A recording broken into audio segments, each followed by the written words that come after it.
नमस्कार साथियों, आज हम हाजिर हैं आपके सामने कक्षा 10वीं के अध्याय 2 जिसका नाम है दो चरों का रैखिक समीकरण के प्रश्नावली 2.2 को लेकर के। इसका जो पहला प्रश्न है वो क्या कह रहा है, जांचें कि अ व ब में से कौन दिए गए समीकरण के हल हैं। तो यहाँ पर 2 पॉइंट है, एक है अ और दूसरा है ब। अब यहाँ x और y के वैल्यू दोनों में दिए गए हैं और आपको चेक करके बताना है कि इन दोनों में से कौन इन चारों समीकरणों के हल हैं। तो इसको आपको क्या करना है, इस टाइप के प्रश्न को हल करने के लिए जो वैल्यूज़ आपको दिए गए हैं उन वैल्यूज़ को चारों प्रश्नों में रखना है एक एक करके। तो आइए शुरू करते हैं। प्रश्न क्रमांक 1 का हल। तो यहाँ पर क्या दिया गया है, x + y = 7। तो हमको क्या करना है, अ के मान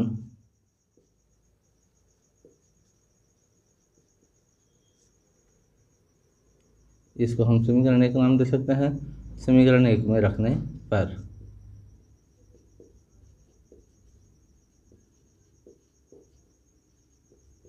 तो यहाँ मान रख देंगे। तो x की जगह कितना है 2 प्लस y की जगह कितना है 5। तो इधर भी 7 आ गया, इधर भी 7। अब जब ये कंडीशन आए कि दोनों पक्ष बराबर हो जाए तो जो आपको मान दिए गए हैं वो समीकरण के हल हैं। तो यहाँ लिखना है, चूंकि दोनों पक्ष बराबर हैं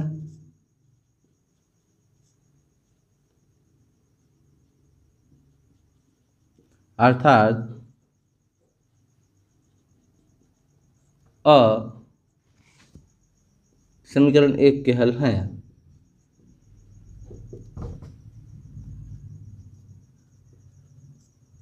बस इतना ही काम करना है। इसके बाद समीकरण 1 में ही आपको ब के भी मान रख करके देखना है। जहाँ लिख सकते हैं, अब ब के मान समीकरण 1 में रखने पर तो रख देना है। तो पहले समीकरण को लिख लोगे। आपको समीकरण क्या है, x + y = 7। अब ब के मान रख रहे हो तो x का वैल्यू यहाँ कितना है -1। तो यहाँ x की जगह रख देंगे -1 प्लस यहाँ y का वैल्यू कितना है 3। तो यहाँ रख देंगे 3।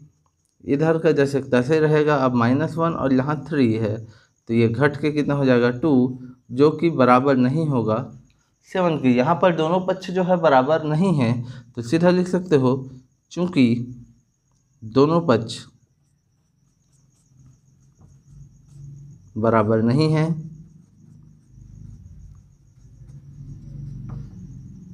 इसलिए ब समीकरण 1 के हल नहीं है।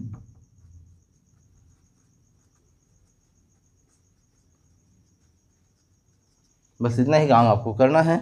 तो जैसे कि प्रश्न 1 में हमने देखा, पहले अ के मान आपने रखा और फिर ब का मान रखा।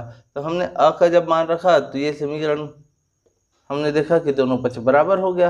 अब जब दोनों पक्ष बराबर है तो समीकरण के हल हैं, और यदि दोनों पक्ष बराबर नहीं है तो समीकरण के हल नहीं है। जैसे कि ब का मान हमने इसी समीकरण में रखा तो यहाँ पर हमने देखा कि दोनों पक्ष बराबर नहीं है, और चूंकि दोनों पक्ष बराबर नहीं है अतः ब जो है समीकरण 1 का हल नहीं है।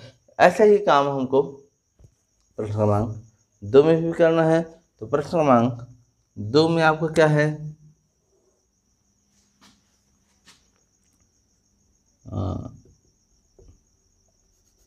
हल।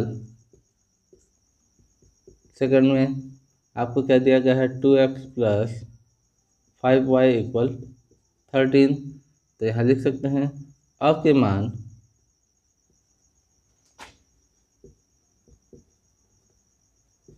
समीकरण में रखने पर लिख सकते हो, समीकरण में रखने पर। तो यहाँ 2 जैसे तैसा। अब x का मान, चूंकि हम अ वाला ले रहे हैं तो अ में x की जगह कितना है 2।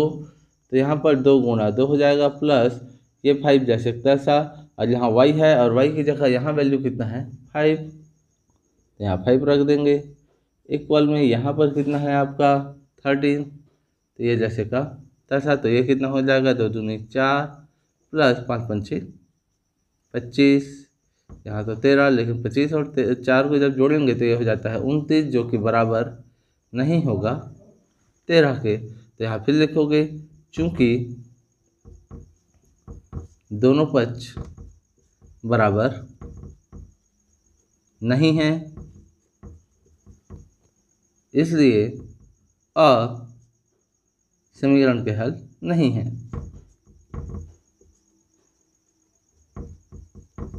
बस इतना ही काम आपको करना है। अब ब का भी मान रख करके देखना है, तो यहाँ लिखेंगे अब ब के मान समीकरण में रखने पर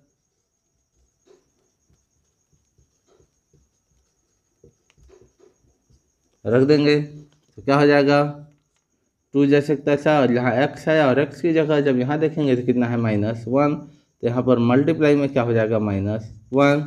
फिर यहाँ आपका क्या है y का वैल्यू 3 है, यहाँ 5 जैसे का तैसा रहेगा प्लस में, और y की जगह आपको क्या रखना है 3, तो यहाँ मल्टीप्लाई में कितना हो जाएगा 3। चूँकि यहाँ माइनस था इसलिए इसको ब्रैकेट में रखे, प्लस वाले को रखने की ज़रूरत नहीं है।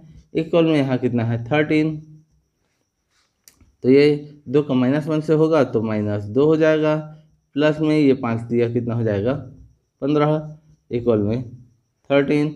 अब -2 में से ये 15 जो है क्या होगा घटेगा, तो कितना बचेगा 13, इक्वल 13। हम देख सकते हैं कि दोनों पक्ष बराबर है, तो यहाँ लिखेंगे चूंकि दोनों पक्ष बराबर हैं, इसलिए ब समीकरण के हल हैं। बस इतना ही काम करना है। इसके बाद हम तीसरा और चौथा को भी ले लेते हैं। तो तीसरा और चौथा के लिए आपको यहाँ पर इनको पूरा पास कर देते हैं, और जो वैल्यूज दिए गए हैं उन वैल्यूज पे काम करते हैं। तो तीसरा समीकरण आपका क्या है 2x - 3y, यहाँ पर हल क्रमांक 3 हो जाएगा 2x - 3y इक्वल -11। तो यहाँ आपको क्या करना है अ के मान समीकरण में रखने पर हम समीकरण में रख देते हैं।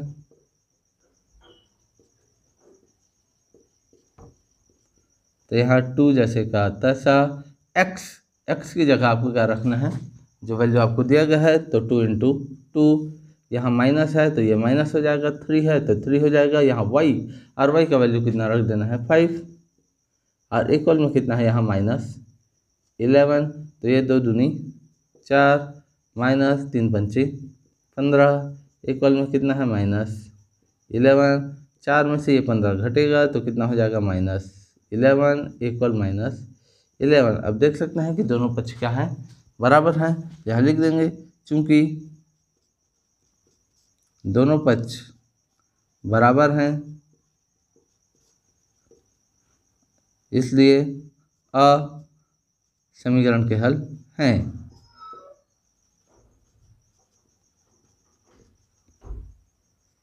फिर इसी प्रकार से अब ब के मान समीकरण में रखने पर रख देते हैं, तो क्या हो जाएगा 2 जैसे का तैसा, यहाँ x है और x की जगह ब का जो वैल्यू है वो रखेंगे -1, फिर यहाँ क्या है माइनस है तो ये माइनस हो जाएगा, 3 है तो 3 हो जाएगा, यहाँ y है और y का वैल्यू यहाँ कितना दिया गया है 3, इक्वल में आपका कितना है -11, तो 2 का -1 से गुणा होगा तो -2 ही हो जाएगा, 2 एकम 2 और ये 3 तिया 9 माइनस जैसे का तैसा बराबर में -11, ये -2 और -9 मिलके कितना हो जाएगा -11, और इधर भी ऑलरेडी कितना है -11। तो देख सकते हैं यहाँ भी दोनों पक्ष बराबर है, तो यहाँ फिर लिखोगे चूंकि दोनों पक्ष बराबर है, इसलिए ब समीकरण के हल हैं। इसके बाद लास्ट क्वेश्चन नंबर 4। तो हल 4 में आ जाते हैं। क्या दिया गया है? 5x + 3y = 4। आपको फिर क्या करना है? अ के मान रख देना है।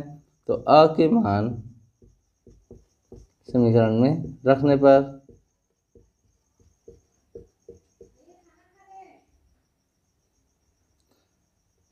में रखने पर क्या हो जाएगा? यहाँ 5 जैसे का तसा x है, तो x की जगह कितना रख दोगे? 2। यहाँ पर प्लस जैसे तसा 3 जैसे तसा y की जगह कितना रखोगे? 5। इक्वल में कितना है? 4। ये हो जाएगा 5 दूनी 10 प्लस ये कितना हो जाएगा? 3 पंची 15।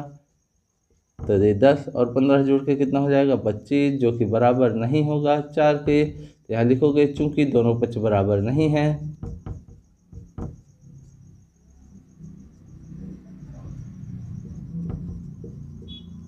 इसलिए अ समीकरण के हल नहीं है।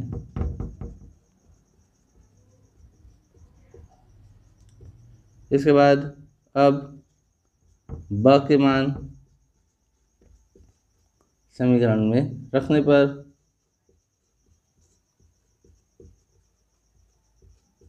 तो ब के मान भी हमको रखना है इसी समीकरण में। तो 5 जैसे तसा यहाँ x और x की जगह यहाँ पर -1 है, तो -1 है इसलिए ब्रैकेट में ले लेंगे। फिर यहाँ क्या है? प्लस, तो प्लस 3, तो 3 और y की जगह कितना रख देना है? 3 रख देना है। ये 3 हो जाएगा। इक्वल में आपको कितना है? यहाँ 4 है जैसे तसा। ये 5 एकम 5, लेकिन माइनस में हो जाएगा। प्लस 3 तिया 9, 4, 5 में से ये 9 घट जाएगा, तो कितना बचा आपका? 4, और बराबर में भी 4 है। तो फिर चूंकि दोनों पक्ष बराबर हैं, इसलिए ब समीकरण के हल हैं। बस इस प्रकार से प्रश्नावली 2.2 का जो पहला प्रश्न है वो अभी आपका समाप्त होता है। आशा करता हूँ कि वीडियो और ये क्वेश्चन आपको समझ में आ गया होगा। यदि ये क्वेश्चन समझ में आपके आया तो इस वीडियो को ज़्यादा से ज़्यादा लाइक, सब्सक्राइब और शेयर करना कभी न भूलें। धन्यवाद।